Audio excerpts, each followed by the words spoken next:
Me da un enorme gusto saludar de nuevo en este espacio al querido Javier Sicilia, poeta, escritor, articulista de la revista Proceso. Javier, ¿cómo estás? Muy buenas noches. ¿Cómo estás, Leo? Buenas noches al auditorio. Qué bueno verte. Javier, antes de entrar al tema de lo que escribiste en tu columna de la revista Proceso, te quiero preguntar cómo estuvo el otro día en este evento con los Levarón que aquí estuvieron convocando al público. ¿Cómo estuvo? Sé que estuviste por allá, ¿verdad?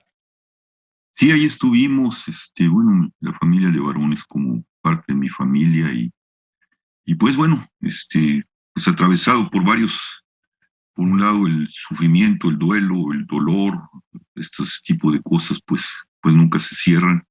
Y por otro lado una profunda indignación frente al horror, eh, porque pues la conmemoración de Ronita, de Ujú. las dos mujeres y las cinco niños que murieron en esta 6 niños que murieron en esta masacre, pues es la punta del iceberg de un horror, ¿no? Que tenemos 350,000, más de 350,000 muertos, más de 90,000 desaparecidos, fosas clandestinas, más de 4,000 fosas.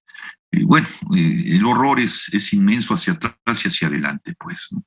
Entonces hubo esta conjunción entre el sufrimiento propio de la familia y pues el sufrimiento que concita siempre el horror y el dolor y el sufrimiento de otros, pero que desde hace mucho son porcentajes, cifras, Ujú. nada que conmueva la carne, que conmueva el corazón, ¿no? Por desgracia. Precisamente escribías tú en el semanario Proceso que este gobierno se ha olvidado, ha dejado solas a las víctimas de la delincuencia, Javier. Sí, mira, tenemos pues igual que en las administraciones pasadas casi el 100% de impunidad, ¿no? Ujú. Los casos de corrupción pues ni siquiera están entrelazados con la captura del Estado por parte del crimen organizado. Bueno, es un caos esta administración, igual que lo ha sido las otras, ¿no? Simplemente de otra manera.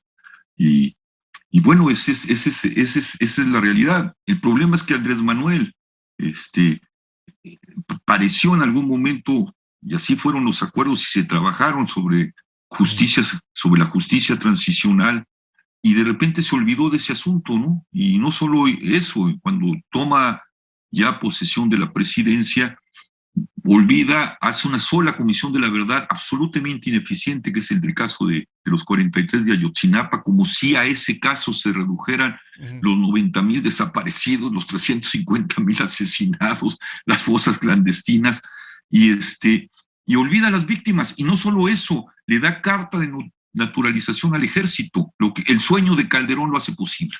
Ujú. Entonces, pues es lo que tenemos, por desgracia, ¿no? Una gran traición por parte de el presidente, que parecía haber entendido la dimensión del horror, de la tragedia humanitaria y de la ruta que nos podría llevar a, no a la salida inmediata, sino a trazar un rumbo pues seguramente transeccional para descapturar al Estado de la criminalidad que lo posee y de la cual Andrés Manuel ha señalado nada más la corrupción y la ha tratado pésimamente, por desgracia, ¿no? Es una palabra muy fuerte, Javier, la que estás utilizando, traición por parte del presidente. Sí, lo es. Si yo te digo, Leo, vamos a hacer esto, me comprometo, Ujú. trabajen a fondo, y de repente tú te volteas y cuando vas a preguntarle después de la masacre de la familia Levarón, hace casi 2 años, en Sí. enero del 2020, con los documentos que se trabajaron con gobernación, caminando hacia la Ciudad de México, mandándole todos los mensajes de distensión, la respuesta es la majadería, ¿no? Ujú. Son un show, yo no me presto a hacer un show, no, van a manchar la investidura. Bueno, ¿de qué se trata? Y no solo eso, cuando llegamos a la plancha del Zócalo, la Guardia Nacional que nos venía cuidando y la policía de la Ciudad de México, de repente desaparecieron y nos dejan la peor tradición priista frente a un grupo de choque, ¿no? Ujú. Que nos insulta, que no quiere dejarnos llegar al templete, que no quiere dejarnos llegar hasta Palacio Nacional. Bueno, ¿no? Escalando la violencia a territorios donde no deben de estar, que es en la vida política, ¿no? Ujú. ¿Qué pasó cómo lo interpretas, Javier? ¿Qué pasó con el presidente López Obrador? ¿Lo convencieron los militares?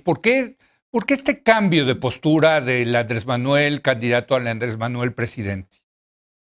Yo no lo sé, yo creo que es una pregunta que deberíamos de exigirle al presidente responder, Sí. ¿no? Uh-huh. Es decir, y yo lo puedo nomás calificar de una gran traición a lo que había dicho, Uh-huh. y además de ser una gran traición y camina en función de la gran traición, no ha dado una sola explicación del asunto, ¿no? Uh-huh. Lo ha mimetizado, lo ha malversado, bueno, nada más con la última cosa esta absurda, ¿no? La comisión, esta cosa gigantesca, la Comisión para el Acceso a la Verdad y el Esclarecimiento Histórico y el Impulso a la Justicia de las violaciones graves a derechos humanos de 1965 a 1996, como si después del 96 no hubiera nada, cuando tiene enfrente toda la tragedia que todos los días vivimos, y asume, porque esta es una deuda de Estado, la tragedia humanitaria de los gobiernos anteriores.